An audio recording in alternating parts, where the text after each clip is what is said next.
Holy moly, we are, in fact, live before your naked, steaming eyes. How's everyone doing? Welcome to Show Me Your Picks. Sorry for the delay. Had a couple of technical difficulties in the StreamYard backstage area. We've got it all ironed out now. Whew. So there's been a couple of changes of plans. It was looking like Steve wasn't going to be able to come today. So we shifted gears and we changed the subject matter to rat, which we're going to do that next week. But so Steve's prior engagement enabled him to be here today after all, which we're so happy to have him. Always nice to see him. Going to bring him in now, the legendary rock journalist, the one, the only, Steve Rosen. Hey, there everybody. he is. Thanks for hanging around, guys. Ghost in the Machine, goblins and gremlins and all kinds of stuff today. Holy moly, Steve. Nice to see you. Good to see you, Tony. So when you told me that you were tied up, we shifted gears and we looked at rat, and I changed all my screen settings, etc. And then you emailed me back and says, "Oh, I can come. I got my stuff done," which I was happy, but so I had to reshift everything again. And sorry to everybody watching about the late start. We had some audio issues. Steve was trying out a new camera and opened up a can of worms and got stuck in the can and couldn't get out. And Lord have mercy, but we have made it to the dance, Steve. Here we are, brother. Here we are, buddy. All right, let's see who we got hanging out with us today. Sandra is here. Lenny Lou is here. Hello, Lenny Lou. Clive is here. The guitar hack is here. Always nice to see you, hack. Big G is in the house. Gary, Skull brother.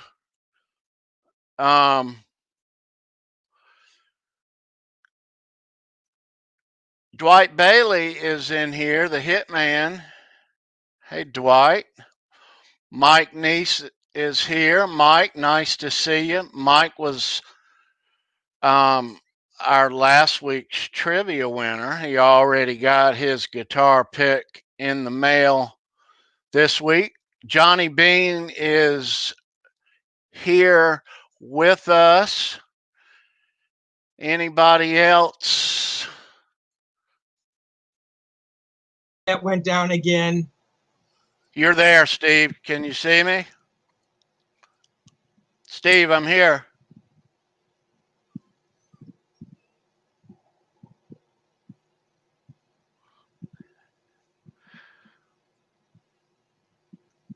Steve's here. He just doesn't know it.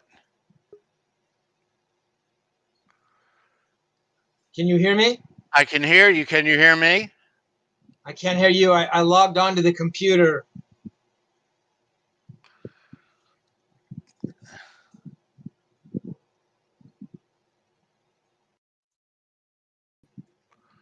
You can hear me, Steve? Yeah, but I've got to turn the volume up on the computer speakers, and there's echo. Well, we're going to have to live with it. It's either that or there's no picture. So I live up in the hills, man. It gets hot up here, and things just freak out. If it's windy or rainy up here, internet goes down all the time. So I apologize to everybody out there, but What that's happened the a technical second world ago? we live in. So What happened a second ago, Steve? I've got a couple of windows with you open now. okay, I'll shut one again. Can you hear me? Yes. Okay, no feedback, right? I'm having No echo on me? yeah. Close the other one off. Keep the one There's you're only on. one open now. There's only one. All right. How about now? Yeah, because I have the volume way down on the computer speakers. If I turn it up, like now, you're going to get echo. Talk. Hello. Yeah, No, you it's got fine. echo. Oh, you We do? got Well, major listen, man, we're going to have to live with it. I mean, What what's up on your phone? I don't have internet on my phone.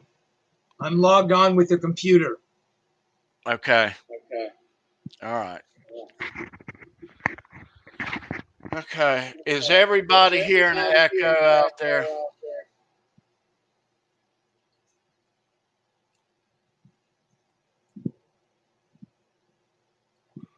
Because this is what we were dealing with.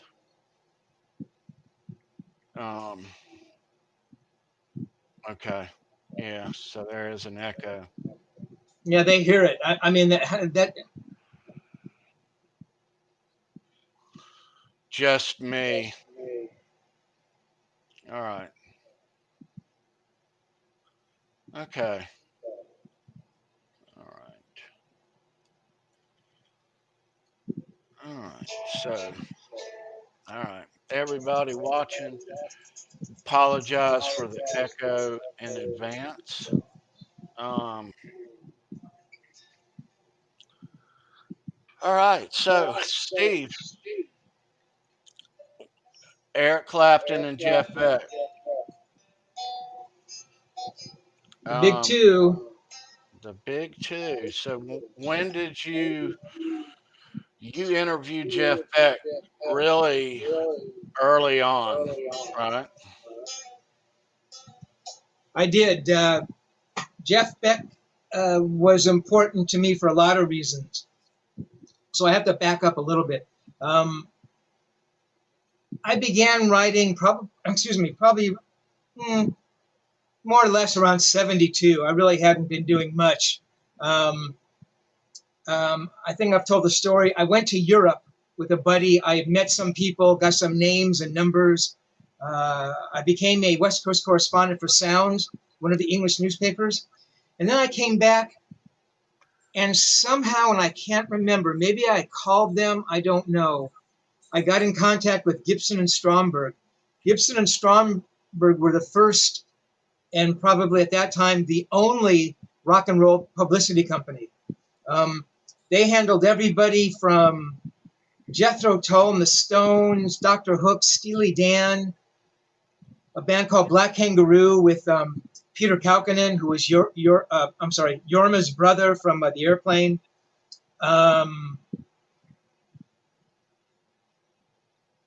Some other acts, and yes, they handled Jeff Beck. So they literally took me under their wing. I don't know what it was, but they liked me, and so they would offer me all of their artists to interview. And a lot of them I didn't particularly care for, but you know, I did it because they had a ton of bands that I wanted to interview. So I remember being up in Lydia Woltag's office. Lydia Woltag was probably the most important person I'd ever met in my career, ever. She worked at Gibson and Stromberg. She was a publicist, and she really liked me. I don't know why, but she just really liked me. And she hooked me up with everybody, hooked me up with all her artists, knew that I was writing for Sounds. She was getting stories. I was doing interviews. I was earning my bones, I mean, everybody was winning. So I'm up there one day, and she asks me about Jeff Beck. She says, yeah, Jeff Beck is going to be in town. You know, do you want to interview him? And I said, I would love to interview Jeff Beck. She goes, well, let me call Guitar Player Magazine. I'll call Jim Crockett, and maybe they can use a story. Jim Crockett was the editor for Guitar Player Magazine. I had seen his name. I had picked up issues, and he was a god to me. Jim Crockett, editor for Guitar Player Magazine. Are you fucking kidding me? She's going to call him on the phone and tell him that I'm interviewing Jeff Beck, and does he want a story? I mean, I was nobody. I was a speck. I was dust in the wind. I was nothing. I wasn't anything as a journalist. You know, I could not believe that she was going to do this for me. So I'm sitting there, and she picks up the phone, and, hi, can I speak to Jim Crockett? He comes on, hi, Jim, this is Lydia, and how you doing? And listen, I've got a writer here, and, you know, he's a really good writer, and he's going to be interviewing Jeff Beck. Do you think you could use a story on Jeff Beck? And I didn't hear what's going on. But to make a long story short, she told me that, yes, Jim Crockett wanted to see the interview when I was done, you know, and if it was good enough, they'd run it. I mean, for me, you know, the chance to interview Jeff Beck, the chance of getting my first story in Guitar Player, to me, that was a monumental day. That was a special day for me. So I can remember going home and, you know, listening to all the Beck records. And so this is 73 or probably early 73. So there were Yardbirds records. He hadn't done any solo records yet. I think the BBA record had just come out, Beck, Boker, and Appice. So I did my homework, you know, and I was writing all my questions down and, you know, just kind of counting the days. And then the day approaches, and then the day is finally here, and Beck is staying at the Continental Hyatt House. So I drive over to the Hyatt House, and I go up to the 5th floor, and, you know, I knock on the door, expecting, you know, one of his handlers to answer, you know, a publicist, you know, somebody answering. And he opens the door, you know, so I'm 3 feet away from Jeff Beck. You know, this is when you could stand closer than 6 feet to people, right? So I'm kind of there, and I'm kind of tongue-tied. And, you know, I mean, he seems like he's in a great mood, and he goes, oh, hi, you know, hi, Steve, come on in. I'm doing a very bad imitation of his accent here. So I go in, and he goes, hey, you know, do you want a drink? And I didn't drink because it gave me migraines. But I thought, what the fuck? So I said, sure, man, make me a gin tonic. He goes, yeah, gin tonic, that's my drink. So he makes like 2 gin tonics, and I'm sipping the drink, you know. And we sit down, and we start talking.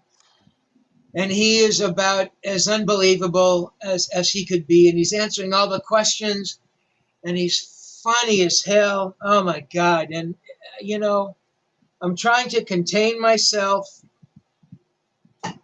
You know, for me, this was this was a great one. For it to happen so early in my career was just something so unexpected. So we're talking, and it gets to the end of the tape. And just for the fuck of it, I rewind the tape a little bit, and I hit play, you know, because I want to check the level of whatever. And there's silence. So I think, oh, maybe I didn't go back far enough. So I rewind a little bit further, and there's silence. And I crank the volume up on the cassette player, and there's silence. And he's watching the whole process. And in one unforgettable moment, I realize I had the volume on 0. The entire side of the tape is blank, and he sees it. And I don't even I don't even know what to say to him. In one instant, my interview from Jeff Beck is a nightmare. Whatever career I may have had with Guitar Player is over when I go back and tell them, oh, Jim, I forgot to turn the volume up on my cassette player, and I didn't get the interview. I mean, there wasn't a hole small enough that I wouldn't have crawled into. So I'm just waiting for him to say, well, look, man, that, what do you want? We've been talking for 35 or 40 minutes. And I would have expected it. My God, I would have done the same thing. Some dimwit, was interviewing me and he couldn't even turn the volume on. Or I'm sorry, I didn't hit record. So the tape was just playing. It would have been bad enough if I hadn't turned up the volume. I hadn't hit record. You fucking idiot. So I'm waiting for him to show me the way to the door. And he goes, look, let's carry on from here. You can come back tomorrow. Excuse me. And we'll go back over what we did. And I can't believe he's saying this to me. And I'm getting kind of teary-eyed because that moment was, that was a big one for me. So we go to side 2 and I proceed from there. And I apologize 1,000 times. And he says, hey, man, it's okay. It's okay. Come back tomorrow. So I come back the next day and I bring my Strat. I had an all maple Strat. I think it was a 65 or a 66 right after Fender, right after CBS bought Fender. And it was a remarkable guitar. And I figure he'd dig it. He's playing Strats. He'd want to mess around with it. So I walk in and I've got the case. He goes, hey, what'd you bring me? What do you got? So he opens it up and he starts noodling around and I'm watching him and it's like, oh my God, this is like as great as it can be. So I go back over the beginning of the interview, to kind of catch up. And he's great. He's playing. And he goes, hey, man, I don't know if I'm going to give this back to you. And for 3 cents, and I mean this, I would have given him the guitar. Jeff Beck loves the guitar, that you own. And he says he digs it. You can have the guitar. So we talk, and he's just great. And he's, gracious. And he's answering my questions. And, I'm asking him stupid stuff, do you consider yourself a flash guitar player? What a dumb question. He goes, yeah. He goes, I'm a flash guitar player. Why not? But I mean, he was so cool about it, He didn't, say, oh, well, come on, man. Or he didn't, give me a response that said to me, that is the most inane question I've ever heard. He was unbelievable. And I remember afterwards, on that second day, I think Carmine had maybe come into the room. Maybe Tim had also. I remember Carmine being really cool, and Tim was a total asshole. Excuse me. That's funny, because Tim turned in to be a very sweet guy. Carmine was always a sweet guy. But I interviewed both those guys. Carmine was great. Tim was an asshole, very full of himself. Excuse me, guys. But, later Tim turned into a very sweet guy. I think he was just a little caught up in the moment. He's in a band with Jeff Beck and that kind of thing. So, my first experience with Jeff Beck was historic, to say the least. Oh, and I almost forgot the most important part. So I send the story in, and this is the days of typewriter. Remember typewriters, And I love typewriters. I mean, I was a speed freak on a typewriter. I could type really fast. My mom was a speed demon. She was the fastest typist I'd ever seen. And I remember watching her type and thinking, I want to know how to do that. I remember taking typing class in high school, Mrs. Davis. I remember it so clearly. And I was so good. I mean, I'm not bragging. I was just so good at it. And I love the feel of it, Just the keys beneath your fingers. And, I used to type like in rhythm and I'd get a flow going, It'd be like, anyway.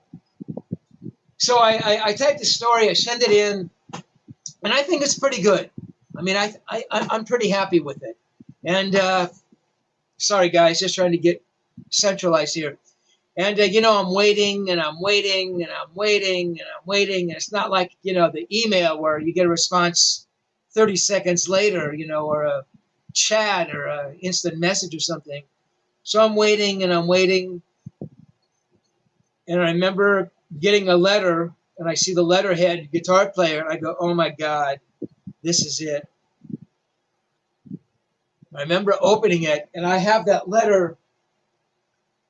In fact, If I could move you guys over there, I'd show you the letter. I have it under glass on the wall. Steve, the Jeff Beck story is perfect. In fact, it's going to be our cover story in the December 73 issue. Well, that was about it for me. You know, I could have, if I had never written another story for the rest of my life, that one would have been enough. That was a big one for me. And for Lydia and everybody at Gibson Stromberg to do that for me, it just doesn't happen, you know. And I think about writers going out there now and how you would ever even to begin to write for a regular print magazine is just beyond me. So, yeah, it was a different day and people were different. And, you know, and one last thing about Lydia. You know, you think about angels and they're not real. This girl was an angel in my life. Without her, my career goes nowhere. I don't meet any of those heavy people. I don't do the Beck interview, which leads me to, you know, having a career of 7 years with Guitar Player, which would ultimately lead to Rolling Stone and Guitar World. I mean, it's a domino thing, man. You know, that Jeff Beck interview doesn't happen. It takes me years to make up for that. So she was everything. Without Lydia Woltag, you know, whatever I am today, I would never have been that. On top of that, there was another publicist there named Kobe Atlas, Jacoba Atlas. Kobe was a correspondent for Melody Maker. Melody Maker was the heavy English newspaper, and she was the correspondent. I mean, just being in her presence was like, oh my God, she's writing for Melody Maker? I was writing for Sounds. But Sounds was like a distant bastard cousin to Melody Maker. And she was unbelievable. I remember she says to me one day, she goes, hey, I've got a car in my garage. Do you want it? And I didn't have a car. I was still living at my parents' house. I go, excuse me? She goes, yeah, I have this old Triumph Herald. It's sitting in my garage. You can have it. Well, I didn't even know what a Triumph Herald was. I knew what a Spitfire was, but a Triumph Herald. So she says, yeah, it's a stick. You got to drive a stick. Well, I didn't drive a stick. So I remember clear as day, my friend Chris Kinderman, with whom I'd gone to Europe, came with me to Kobe's house. We opened up the garage, and it's like a scene out of The Hobbit. There's like this tree is like growing out of the car. Not really, but it was old, and it was dusty, and it was cobwebby.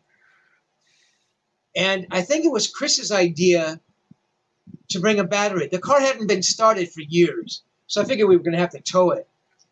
And the car looks like, and if anybody wants to, go check out Triumph Herald. It was like so ugly, it was beautiful. It was like this boxy car, you know, like racing green, you know, one of those nondescript cars that the English made. It had a turning radius that was so severe that if you turn the wheel, it would get caught. It could almost turn on its own axis, and it would get caught inside the wheel well of the body of the car. The back window, which was it was a convertible, it was a plastic window, had, you know, gotten so frosted over you couldn't see. So I remember my brother literally taking a knife and just cutting out this jagged hole from the window. I mean, I didn't care. He actually drove it as much as I did when I was at home. I didn't care. But it was truly a remarkable car. And she gave me the car. Chris put in the battery. We had the key. We go to turn it over. This freaking car starts the first time. Well, it would break down about 8,000 times. I think I had it for 2 or 3 years. But it was the greatest car. And if any of you had tuned into earlier episodes here, I think we did Zeppelin.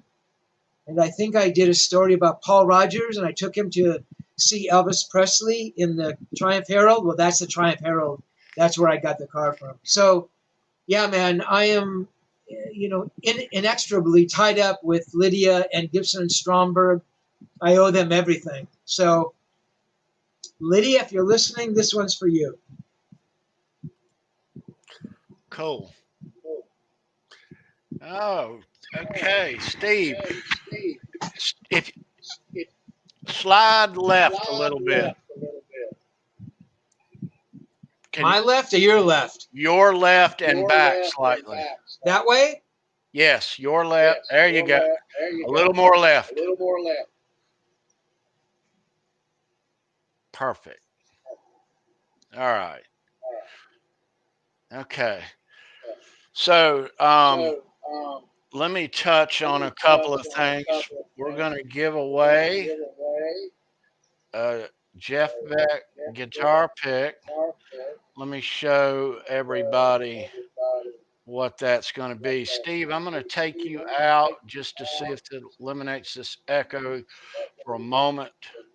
And again, everyone, I apologize for the audio goings on for the show today. Bear with us. Thank you for being here. Hope everyone's having a great day and a great weekend. All right. All right. So there is no echo now. So, all right. So, everyone, I want to show you guys what we're going to give away later on in the show. So, this is a Jeff Beck Guitar Pick. This is a promotional pick that it was an in-store signing in March of '99, and they made a bunch of guitar picks to hand out. And this is from that signing.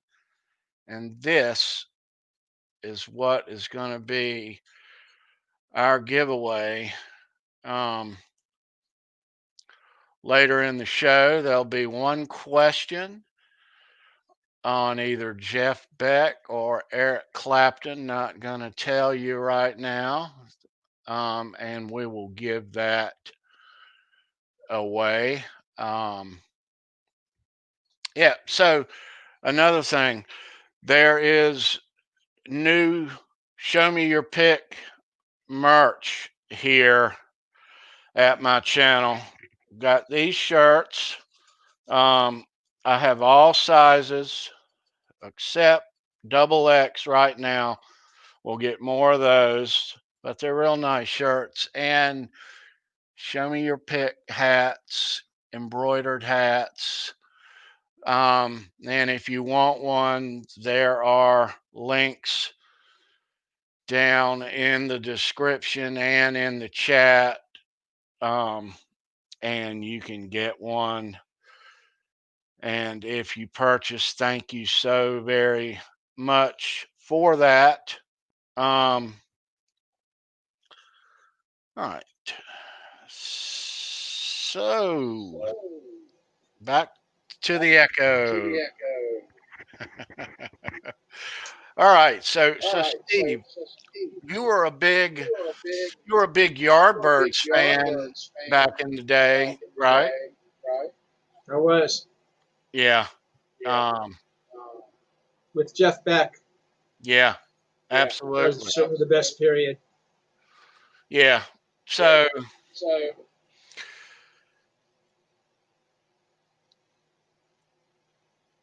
Clapton left the Yardbirds in like '65. Is that right? Somewhere around there, yeah. Okay. Jeff Beck came in at that point. Actually, I think, Beck came in, and then Page came in for a little bit. They did a couple songs together, Happenings 10 years time ago, which was an unbelievable song. I mean, those guitars on that record, wow.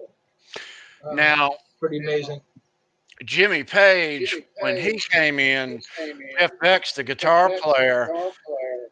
They brought Page in there to play bass at first. Yeah, but he played guitar on a couple songs. But then the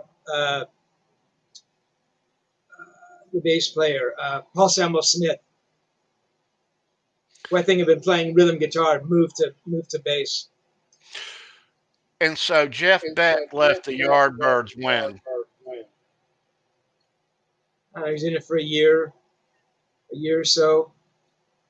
Yeah. Started the Jeff Beck group, 67, 68. Jeff Beck group, interesting enough, and a lot of people don't know this, but in the Jeff Beck group, the vocalist was Rod Stewart. Yep. Ron Wood on guitar, Ainsley Dunbar. That was the very first iteration, but Ainsley wasn't on the record. It was, do you have the name of the drummer there, Tony? I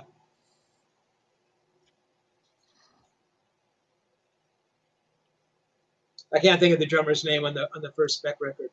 And Nicky Hopkins, who's a really special guy. Nicky was like one of those studio guys, played with the Stones and the Who and the Kinks.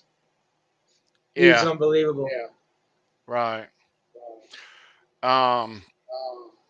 So how many more times after that did you end up interviewing Jeff Beck, Steve? A lot?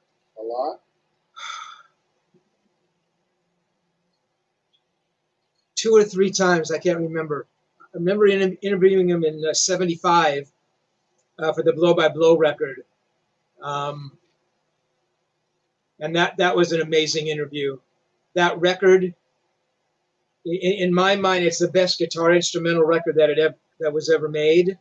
I mean, it set the tone for all those guitar players who followed him. I mean, Steve Vai and Eric Johnson and Satriani. Not that they played anything like him, but Jeff put guitar instrumental albums. Right. He did have a couple just instrumentals. Yeah, I mean, he made a guitar instrumental record. I mean, something worthwhile. It wasn't. I mean, the thing charted. I think it did pretty well. But yeah, it was amazing. So yeah, so we met for that second time. I think it was also at the Hi-Hat House, and he was great. He was great. I'm sorry, I'm just looking at the comments here. Yeah, but the drummer on the first, those are Clem Catini and Biff Prince were really early guys.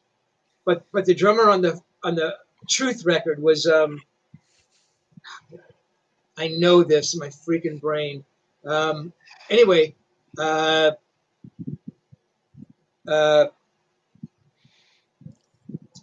75 I interviewed Jeff. He's great. I may have brought up the idea, I'm not sure when it was, it might have been then, maybe a little later, about writing a book on Jeff Beck. Mickey Waller, thank you.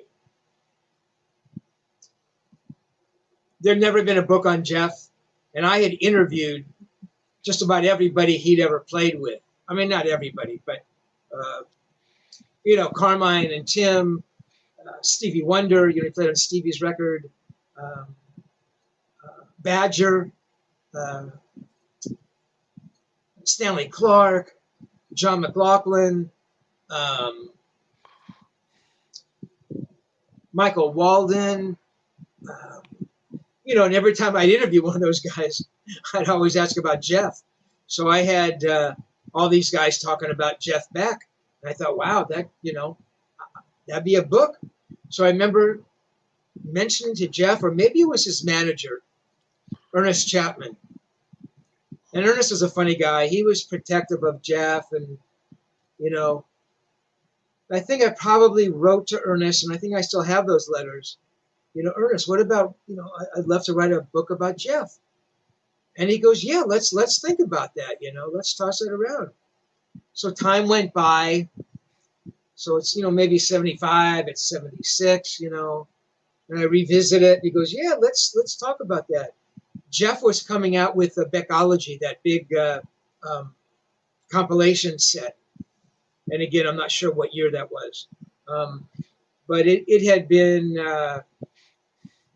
maybe hinted at that maybe I would do the liner copy, which would have been freaking great. But Um, so I said, yeah. So he says, yeah, but the book thing, let me talk to Jeff, blah, blah, blah.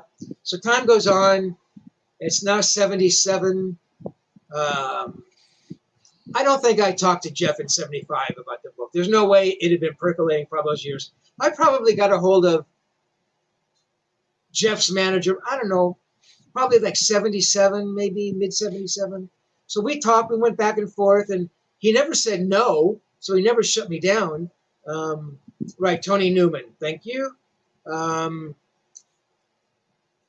uh, so he never said no, in which case I would have dropped it. And so at a point in time, I just never heard anything. So I just kind of went ahead and did the book. I got all my interviews together. And again, this isn't the day of typewriters, so there's no internet, there's no research. I have to go back through all my interviews, and, I had issues of Guitar Player, my story, and, there may be some other stuff had been written about Jeff in various magazines. Oh, I remember raiding Epic's press file clippings room. And I told them I was doing, I might be working on a book, and they go, yeah, take what you want. So I literally took all of the press clippings, which were the interviews he'd done and live reviews. That was incredibly helpful. And I gathered together photos. I had some friends who had taken photos. My good friend, Neil Slowhand, and I got together some really amazing photos. I interviewed Seymour Duncan, who had gotten Jeff's guitar, or Jeff gave him the Esquire that Jimmy Page had given to Jeff. And Seymour gave me all the specs, and, tested the pickups. I mean, that was amazing stuff he had given to me. I mean, it was good. Excuse me. I did a lot of work. I mean, that was a lot of work. Player, Japanese magazine that I had been writing for probably 3 or 4 years. I somehow broached the idea to them, hey guys, what about a Jeff Beck book? And they jumped on it. I mean, Jeff Beck in Japan was and still is God. I mean, there's Jeff Beck and there's everybody else. They said, absolutely. And we figured out what I needed to get them in photos and the number of pages. It was about 150 typewritten pages, which is a little on the short side, but, adequate. Yeah, I mean, I remember putting it together and sending it to them, and they were overjoyed. They really loved it. And I think they printed about 5,000 copies. And I called it the Beck book. I thought that was clever. And they sent me like 25 copies. And I had copies on the inside. I think the first 10 were numbered. I had like a removable slipcover. And I think the first 10 or maybe 20 or 25 were numbered. And I had copies 2 and 3. Jeff got number 1. No, I take that back. I don't know who got copy number 1. So I got copies 2 and 3. I kept copy 3, and copy 2 I gave to Jeff Beck. So I don't know if I sent it to him, if I mailed it to him, or what. So, I'm looking through the, I get the book, and it's a soft cover, like an oversized soft cover, but very nice graphics, a nice glossy paper, heavy stock. I mean, really done well. I'm looking through, and I see the very first pages are like some Japanese guy who had gone to Jeff's house in England and had shot his guitar collection and his cars. I'm going, what the fuck is this? Somehow they just took this guy's stuff and rammed it into the front of my book. I mean, it was so weird. I couldn't even find the words for it. I mean, it made me insane. It's like, why is this in my book? Why wouldn't they tell me about this? Why wouldn't they ask me? But it was done, I mean, it made me insane. Plus, the Japanese do strange things. They put ads in. So like all these strange looking ads for like shoes and like these little cartoon characters. I mean, really weird. But the book itself was pretty beautiful. I mean, the graphics came out great. amazing shots of Jeff. So have you got a copy of that book there that you can show us? I have one downstairs.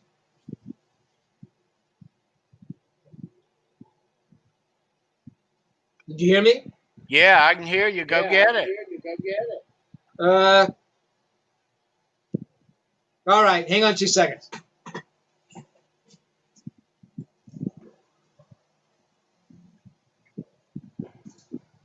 All right. So while we're waiting on Steve here, Mitch Heyman, he was in here shortly ago.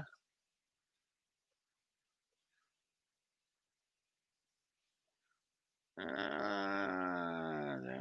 is it.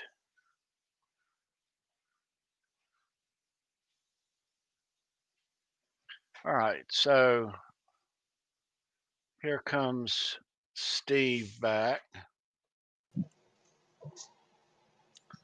Okay. So it's really washed out. Can you see that at all? A little bit of a glare. Hold it up to the camera.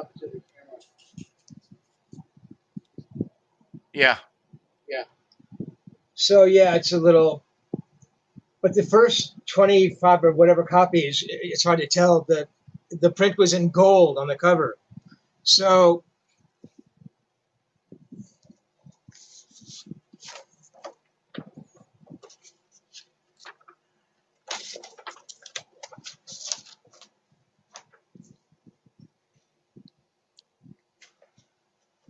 can you see?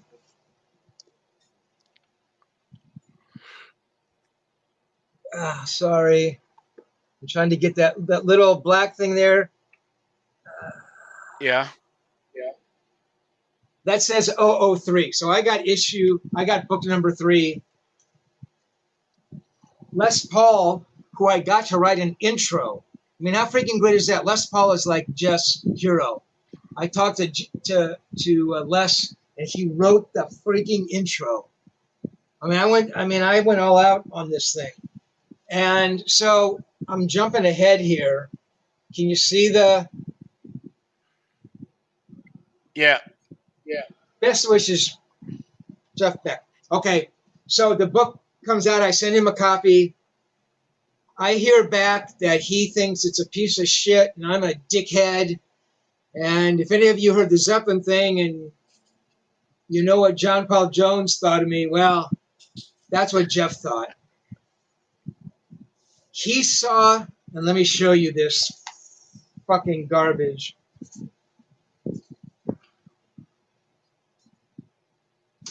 Firstly, I got to show you this. I wish the quality was better, guys. I'm sorry. That's Les Paul, and I got him to sign it. So this is his intro in Japanese, of course. So I opened the book, and one of the first pages, Beck Off by Toshi Shitbrain. So he had gone to Jeff's house, and shot pictures of Jeff and his house and blah, blah, blah. I told you they put that in there. It made me crazy. Well, Jeff saw that, and he thought that I did that. How he ever thought that I did that, I don't know. I mean, I obviously was never at his house. Or maybe he thought that because, it was a Japanese publisher that I had arranged for that to happen. I said, no, man, it makes me as mad as it makes you. I don't know how that got in there. I'm so sorry. Well, I know that he never read one word of the book, but he hated it for that reason. And the other thing that I found out, and this happened when I almost wrote Eddie Van Halen's authorized biography. In '85, we'd been talking. He actually signed a little simple contract. Yes, Steve Rosen has the right to my authorized biography. That never happened. And what Ed said to me, he goes, yeah, man, well, a book only comes out when a guy when his career is over. Well, I don't know where he ever got that from, because a book comes out on an artist, when they're when they're at the height of their popularity.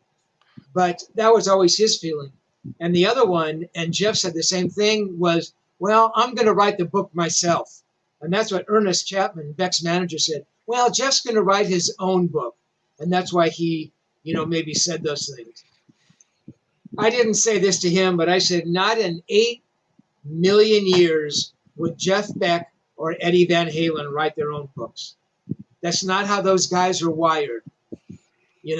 I mean, they weren't going to write one word. They would have found a ghostwriter, or they would have dictated the book to somebody, which is what Ed was going to do with me, but that never happened, unfortunately. And at the beginning of the process, when I was writing the book, I asked Jeff repeatedly. I said, Jeff, I've interviewed you a couple of times, man, but, could we do some more interviews? Or I asked his manager, I said, can I do some more interviews with Jeff? I mean, about his family.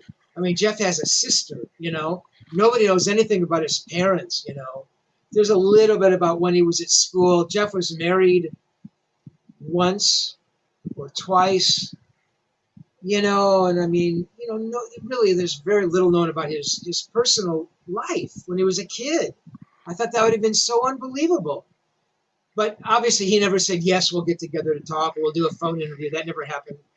So the book comes out. Jeff fucking hated it. Now, you're asking, if any of you are astute enough, how did I get him to sign my book if, once the book came out, he was absolutely, totally pissed at me? Good question, you ask. I interviewed Jeff again in 78. And I'm surprised that he even allowed the interview to happen. It's like, he saw my name on the interview list. I can't believe he didn't say, no fucking way, I'm talking to him. But I walk into the conference room at Columbia Records, his label, and I sit down, and Jeff walks in, and he was pretty cold. He was pretty cold. You're too kind, Tom. I can only talk about other people. Anyway, he was pretty cold. But then we started talking, and the interview turned out really good. I mean, so part of me is thinking, he fucking hates me, hates the book.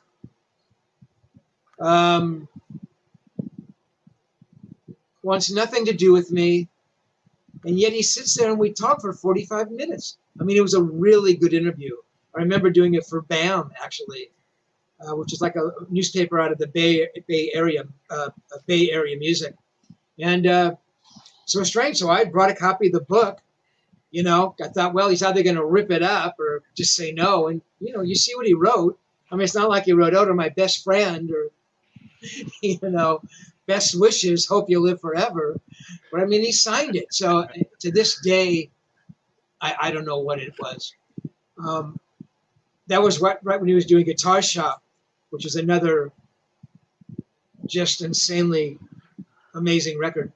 And Terry Bozzio was playing drums, and I interviewed Terry afterwards. And Terry was incredible. Terry's always been a really, really, really nice guy. And he kind of saw the interview and the exchange. And I interviewed Terry for the book. Anyway, he goes, yeah, I mean, he was kind of apologizing for Jeff. Having worked with Jeff, he knew what kind of a personality he was. And yeah, man, it's weird. I mean, my reverence for Jeff Beck, I mean, it was really silly. I mean, for starters, to write a book, I mean, and though I must admit the money was okay for 78, but I mean, compared to the amount of work, I mean, no way was it worth it, So, I mean, a book really has to be a labor of love, and it was. I mean, I really wanted to do that. But, you know, so the best laid plans of mice and men oftentimes go astray, right?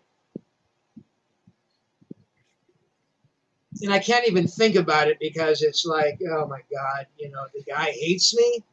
Jeff Beck hates me. I mean, in the scope of life, it means nothing. My life goes on, you know.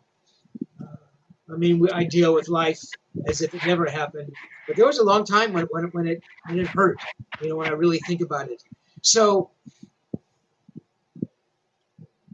what the point of the little story here, everybody, is that these guys who I adored, you know, that I put on a pedestal so high, you know, specifically Jeff Beck and Edward Van Halen, you know, you do these things that you think are revealing how much you care about these people. You know, a book, willing to do a book on them. And it means nothing to them. You know, in this, in the arc of their lives, they don't understand it. It doesn't mean anything to them. They can't understand what it would mean to a fan or, you know, honestly, to their own legacy. I mean, there have now been how many books on Jeff Beck? I mean, I can count 1, 2. I mean, I can count 3, and none of them would have touched the book I could have written. Because neither book, the author never interviewed Jeff. How do you write a book on a subject without interviewing the guy? You know, and I'm not saying my writing was better than these people. They were both very good writers, you know, and probably better writer than I am. But they didn't write a better book than I could have. I mean, I know it. I just know it. And in fact, both of them quoted me quite extensively. That guitar player interview, which always got quoted, and that blow by blow interview I did. So that's what happened with the Jeff Beck book. And how many books have been out on Eddie? A dozen? I mean, on major publishers, the whole deal. And not one of them comes close to capturing who he is, you know, and who he was. I'd like to think that I was a friend with Ed, you know. I mean, we hung out a little bit. It's not like he called once in a while. It's not like I was over there for lunch or, you know, hanging out every day or going over for dinner all the time. But we were pretty close, you know. And then it all got twisted around. I did a documentary, another sort of example of my, you know, kind of awe and wonder about the guy. You know, I was asked to do a documentary. And I'll make this long story short. At first I said, no, I have to ask Ed first. And by that time, we kind of weren't speaking a lot. Things had kind of fallen apart, blah, blah, blah. Anyway, I went ahead and did the documentary. Ed heard about the documentary. I called him because I wanted him to see the DVD. He went ballistic. Why the fuck did you do this? He doesn't remember that I tried to contact him for months.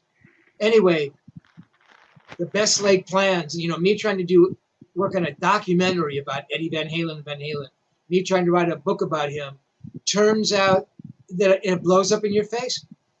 I would have been better off never, you know, never trying to have done any of that stuff. Anyway, just strange how life works out, you know. It is. You mentioned Eddie Van Halen, Steve.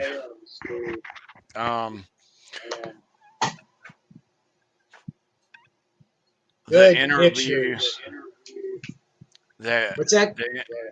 The interview you did that's on your YouTube page with Eddie Van Halen.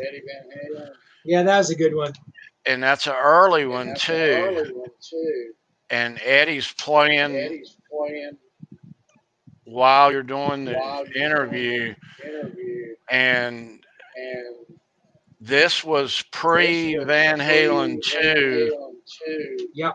And he's playing you the riff to Dance the Night Away, and nobody's even heard this yet. No.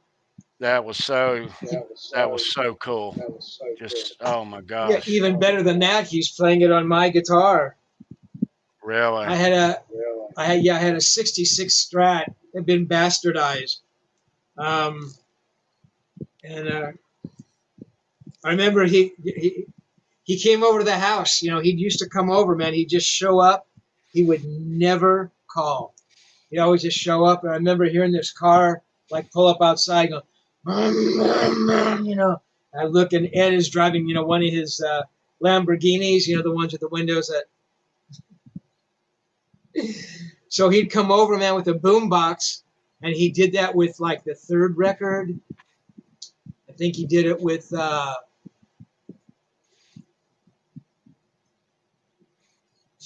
Fair Warning. He'd come over, you know, with just rough guitar tracks, no vocals, and he'd go through and he'd, you know, tell me, yeah, man, and I'm doing this here, you know, and I'm playing this. And Ed's big thing was, you can't see my leg here, but he said, yeah, man, listen what I'm doing here. And he would tap the rhythm out that he was hearing in his head, and I could never follow it. I could never follow the rhythm that he was hearing when he was playing that part. It's just the most amazing thing. So yeah, man, he plays Dance the Night Away. I think he plays riffs from a few other songs.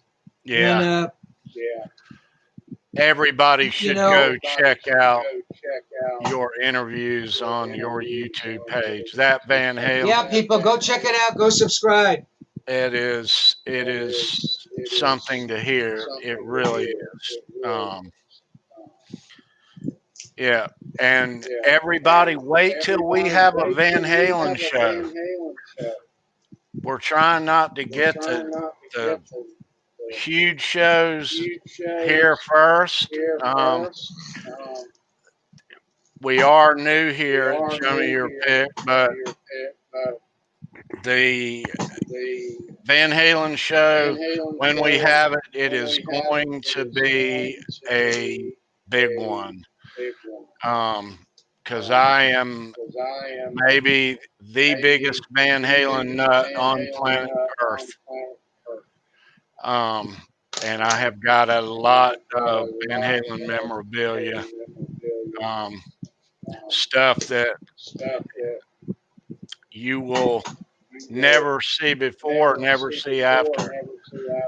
So it'll be an event. Can't say when that is, but a little down the road, a little down. We'll get there. We'll get there. So, Steve, I'm going to show some guitar picks over here. I want to ask you a couple of things. Now, I don't have a lot of Jeff Beck guitar picks because since the 80s, Jeff Beck doesn't use picks. That is true. Nobody ever seems to understand that either. You know, they all want a Jeff Beck guitar pick, and there aren't any. But yeah, I mean, so ours that we're getting is a promotional in-store signing back in '99. But yeah, there are no. I've got a Jeff Beck guitar pick over here. I'm going to show you, and on it's an Ernie Ball pick, but it says Jeff Beck doesn't use picks. So anyway, so while I show these on the other screen here, Steve, when did you first meet and interview Eric Clapton? Well, that's a sad story. And before I get to that, I just want to say thank you to some of you guys and your nice comments here. Lenny Lou, thank you. That's very nice. I appreciate that. Yeah, guys, you should go check out the YouTube page, whether you subscribe or not. I mean, there's some cool stories on there. Eric Clapton. So Eric Clapton for me was the one that got away. You know, the Great White Buffalo, exotic snow leopard, you know. You think they exist, but you never really see them, right? The Yeti, the Bigfoot.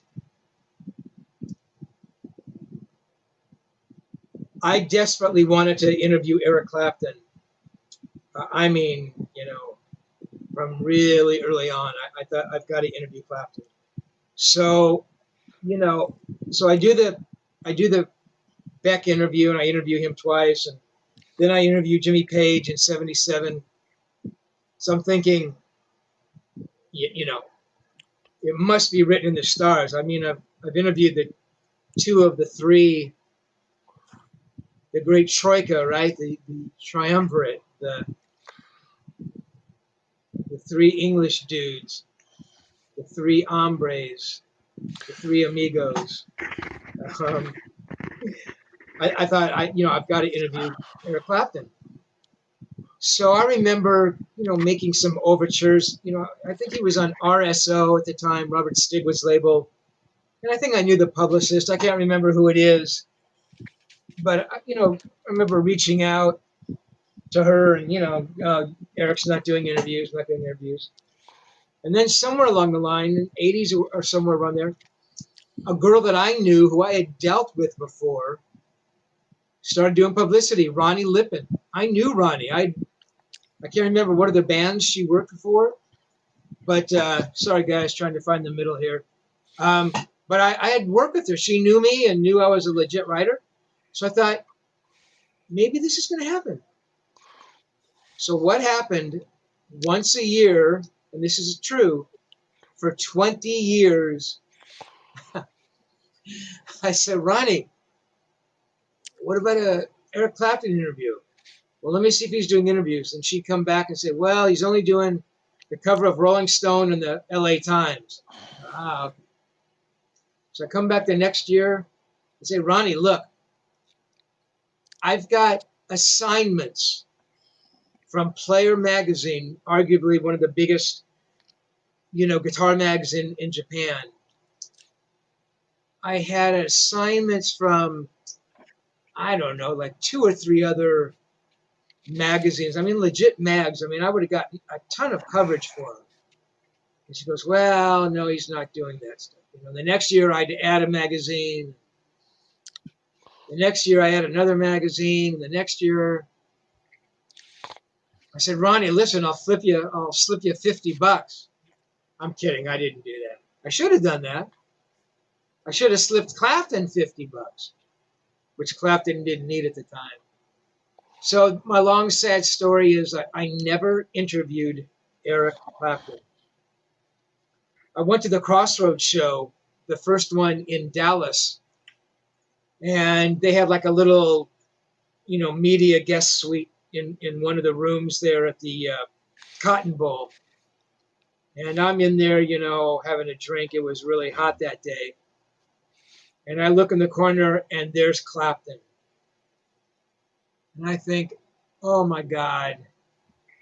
Not that I was going to walk over and interview him, but I said to myself, dude, just walk over and say hello to him.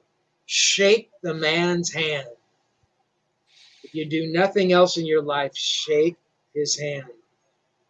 And I may have started walking over there, or maybe I didn't. And he was gone. He had to leave. Let me go back a bit. Eric Clapton is playing the Santa Monica Civic with Derek and the Dominos, 1972. 1971? This is before I was writing, so maybe it was 71. It was. I think I was still in high school. And Derek and the Dominos play. I wasn't a big Derek and the Dominos fan. I think the second that Eric Clapton started hanging out with Delaney Bramlett, he turned into a hillbilly. I don't know, man. His playing, he totally lost his touch, his feel, at least for me. But I mean, it was amazing seeing him play anyway, seeing Clapton up on stage. So after the show, back in the day, you could hang around a concert. They'd be folding up the chairs and sweeping up the floors, and you could just hang around. I mean, nobody said anything. So I remember going to the front of the stage, and Eric's amps were still there. And I can remember, or I think I remember, seeing some guitar picks up on Eric's amp. And he was using some kind of a little Fender. You know, he had stopped using Marshalls, which was a big mistake because, I mean, you know, nobody got a more amazing guitar sound than Clapton did with Cream. And his sound had turned into, you know, this really clean rockabilly thing that was just made my nerves great. So I remember going up there and taking a couple of these guitar picks. And then afterwards, I went outside with my buddy, Skip Lethbridge. Skip and I used to go to all the concerts. Skip was a little older, so he would drive. And we saw Eric getting into a limousine with this beautiful, I hope this isn't improper, this very beautiful black woman. She might have been a singer, but I'm not sure. But this woman was really beautiful. And he's getting in there. And I remember going, Eric. And he kind of looked up. And I remember taking a picture with this cheap little camera. And I still have that picture somewhere. I mean, you can barely make out that's Eric Clapton. But that's about as much as I ever interviewed Eric Clapton. I called out his name. And I'm proud that I did that. But yeah, no Clapton interview on the resume, unfortunately. So there you go. All right.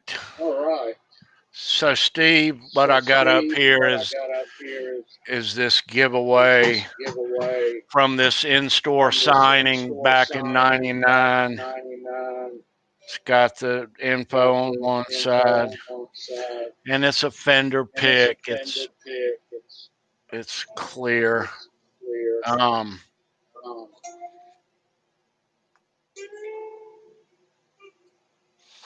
All right, let me get out of this camera on the desk and get back to real life. There we go.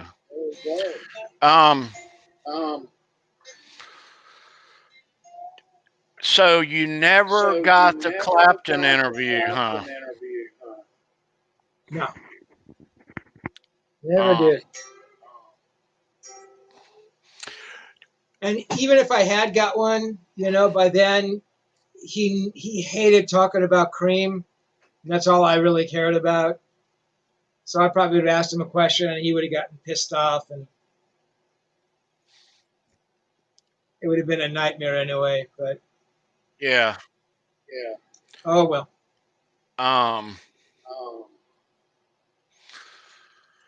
So in 1990, when Eric Clapton was on tour, his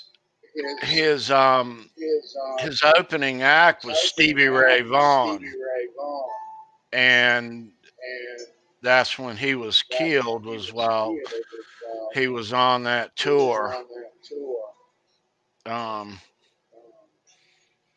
Yeah. Yeah, and Stevie and, you know, Jeff did that tour. That was funny. My brother was living up north in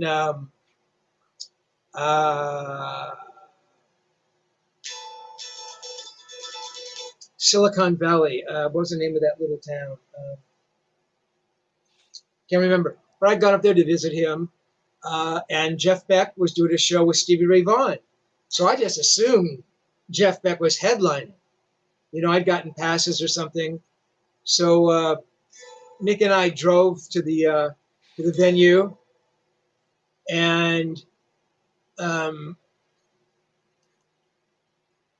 neither of us at the time actually.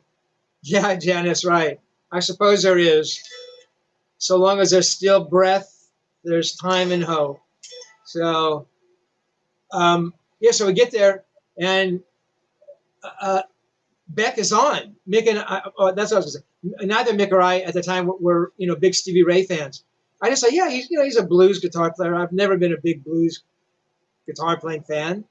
I didn't realize, you know, that Stevie was so much more than that till later on. But, you know, so we, you know, if we had missed Stevie's set, it was no big deal. So we get there, and we hear Jeff say, yeah, now from our last song. going, what the fuck? And then we realized they would flip flop headlining slots, right? So that particular night, with our luck, Stevie Ray was headlining and just about to come on, and Jeff opened the next night or the next gig. You know, Stevie Ray would open and Beck would headline. So that was kind of a dumb move, but Yeah. yeah. Let me see up here, Steve. All right. So I'm sorry, Tony. Let me answer one quick. I'm sorry, Tony. Let me answer one quick question. Sure, sure. Tom, Eddie wasn't plugged into anything. He was just playing this Fender like I was, acoustically. I did have a little amp there. I don't think he plugged in.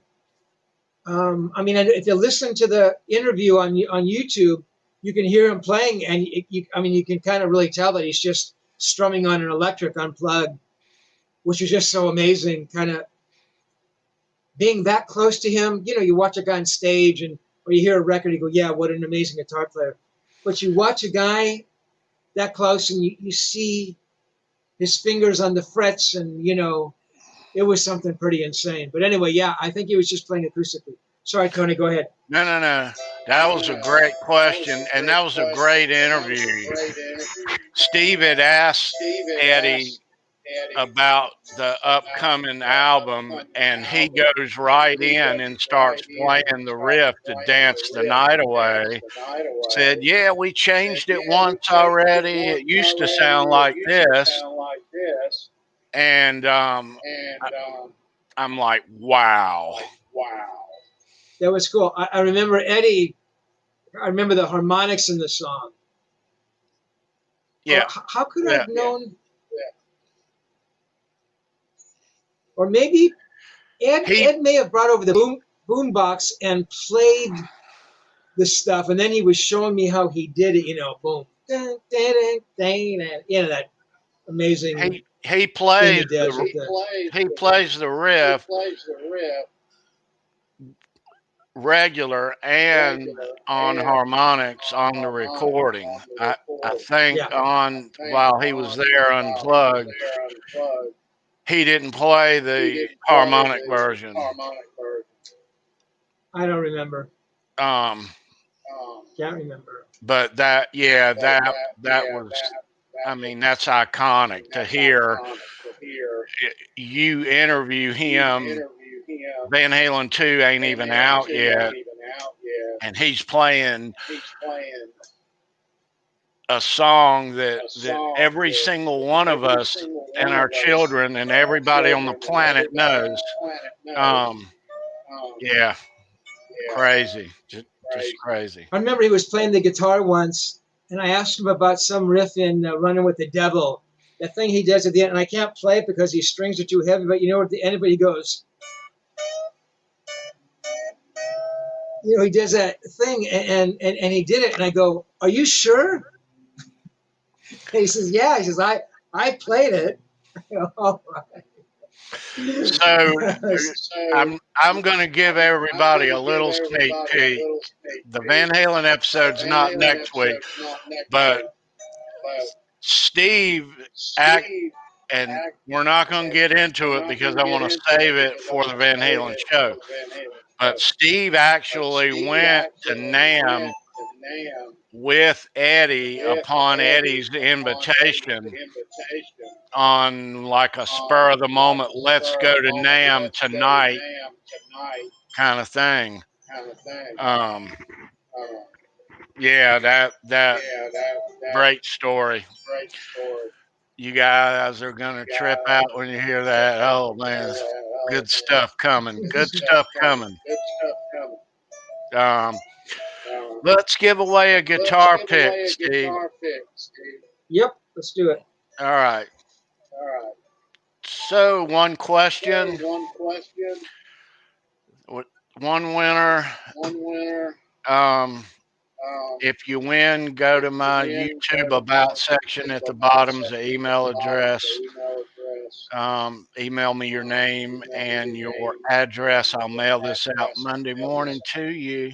Thanks so much for watching Show Me Your Pick and being here today, and everybody that comes by each week. This is a very young show, trying to get more viewers. We really appreciate you coming by. So thank you so much. Yes. All right. So trivia. All right. So this is just a one number. I need one number as an answer. The first one I see is our winner. So here we go. Everybody ready? All right. I'm going to show it on the screen.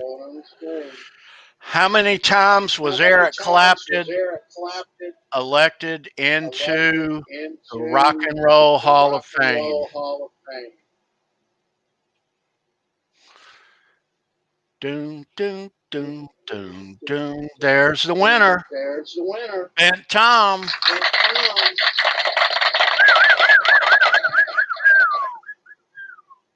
All right. Bent Tom. Hang on, Tony. Tony, hang on a second. Hang on. There's a B. I got to know with what music ensembles was he voted in for the 3 times? I will tell you. Let's No. I want to hear Ben Tom do it. And if he can't, he doesn't get the pick. Okay. I'm kidding, Tom. Doom, doom. What you got, Tom? If he's got that, he already knows. And we all, yep.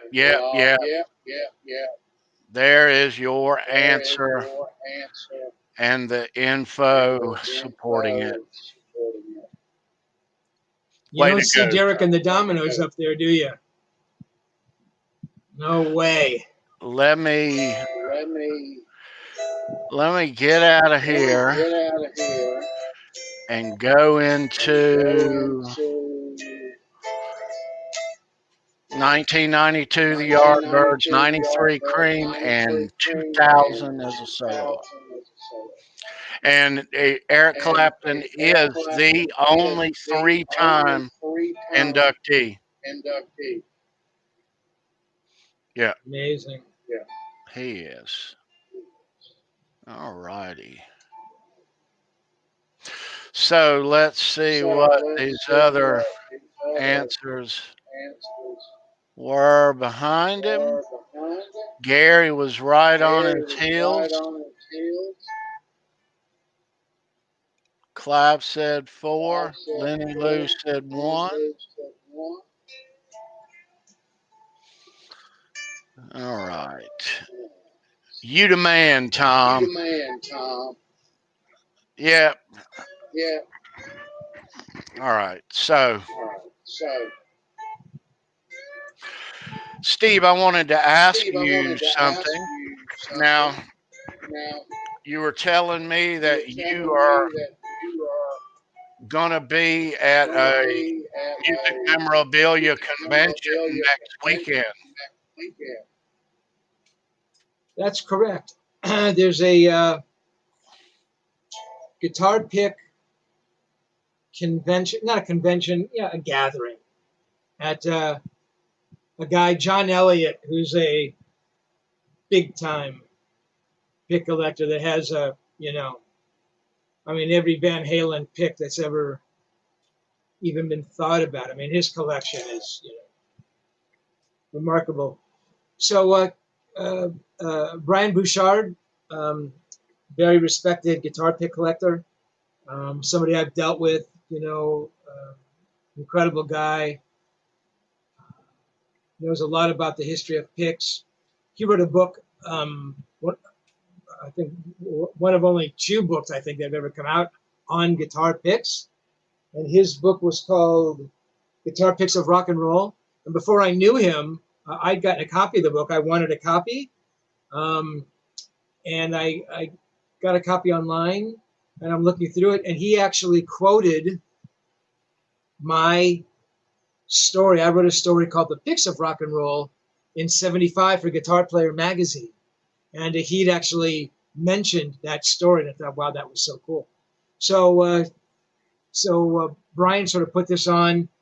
Brian lives back east somewhere. Anyway, he's going to come out. It's being held at John Elliott's house. John lives in Newport Beach, which is a very, very, very exclusive part of like Southern California. You know, like Kobe. Brian used to live there. I mean, it's insane. Yeah, so that's going to be next Saturday, and a lot of these people that I've dealt with, just people who've checked out my picks. I'll meet some of these people, and Yeah. hopefully there's nobody coming who I sent the wrong pick to or something. It's out for me, but Yeah. short of that, it should be fun. Well, here's what do, Steve. Keep in mind, next week on Show Me Your Pick, in your absence, Sandra and me are going to cover Rat. All right, so we're going to have a Rat show. Lots of Rat memorabilia and lots to talk about with Rat. I'm going to email you a link just in case. It might work, it might not. Leave it up to you. If you feel that during the hours of our show here, if you want to do a live remote, if you click on, I will bring you in the show immediately. You can stay for just a minute, 5 minutes. But if it's not practical, no worries.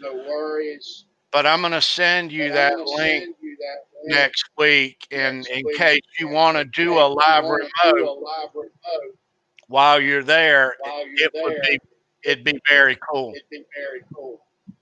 Yeah, man. I can't promise. I don't know,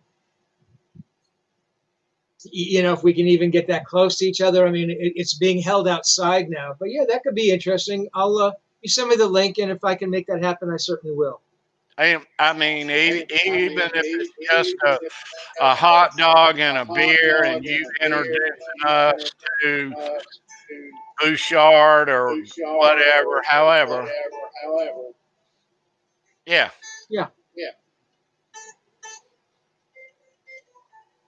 So. Actually, what I was thinking about doing was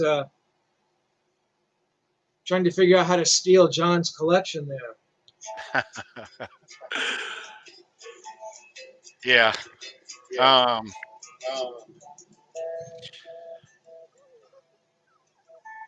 Yeah. Well,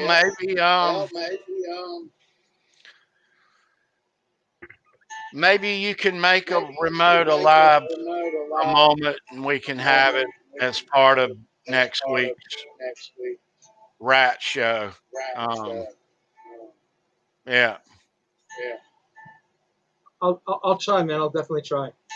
And if everybody watching, if you know me, I'm a big Rat fan. Yeah. So next week you'll see lots of Rat guitar picks, lots of Warren, Robin guitar picks. I got a bunch of Robin Crosby stuff, autographs, set lists, drumsticks, signed albums. Yeah, a bunch. You seen that Rat commercial on TV? I have. Yeah. That's pretty funny, cool. Man. Yeah. That is pretty freaking funny. Yeah. Yeah, so Rat just has a couple of the original guys at this point. They got new guys in there. They do have the drummer, the original black and blue drummer. I forget his name. Sandra knows it. Yeah. Yeah.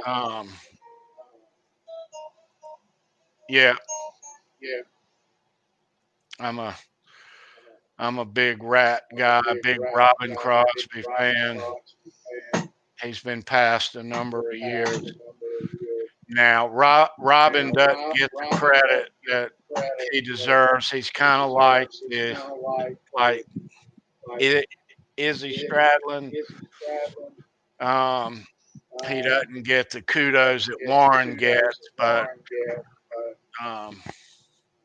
him and Steven started that band.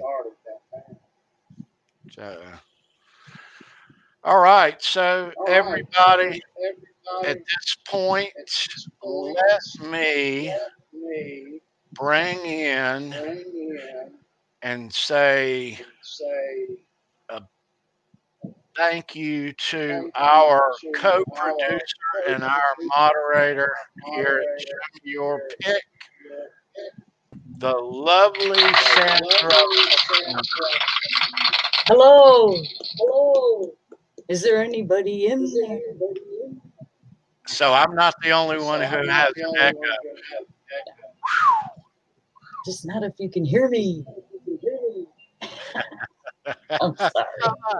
Hi guys, hi chat. Click the links down below. Give it a thumbs up. Go buy the merch. Go subscribe to Steve, and we'll see you in about almost an hour with the same show, basically. Yeah. In about an hour, Sandra and Gary show the When worlds collide. Show Me Your Pick meets the communication breakdown. Yes. Steve and me are due to be guests on her show in about an hour. You got time to stop by the concession stand and grab a couple of hot dogs. Easy on the onions. No. But yeah. So we're gonna miss you next week, Steve. Appreciate it. Nope, we are. Yeah.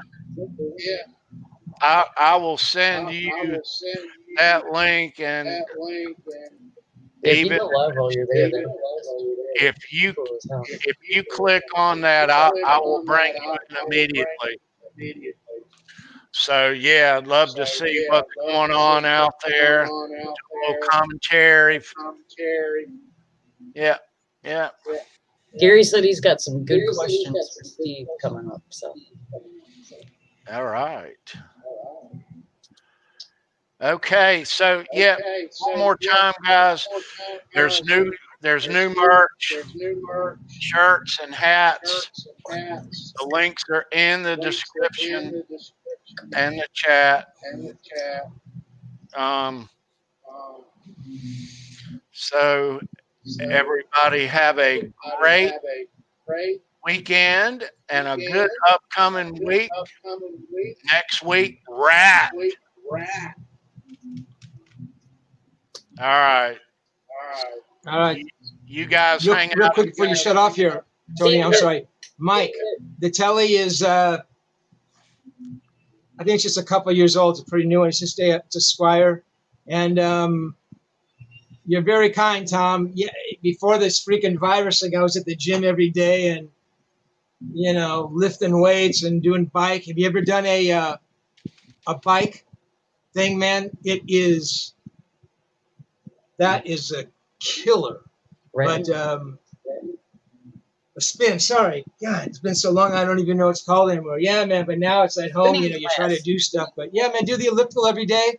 A spin class. Just get your heart rate up, burn calories, man. You'll be okay. So just don't go out there now and go eat 3 hot dogs with onions like Tony is exhorting you to do. Just eat 2. Two, exactly. And fries. Exactly. And a milkshake. Exactly. So, okay, guys. So we'll see you. We'll see you in an hour. All right, guys. Have a good one. Thanks so much for coming by. We'll see you next week. Have a good one.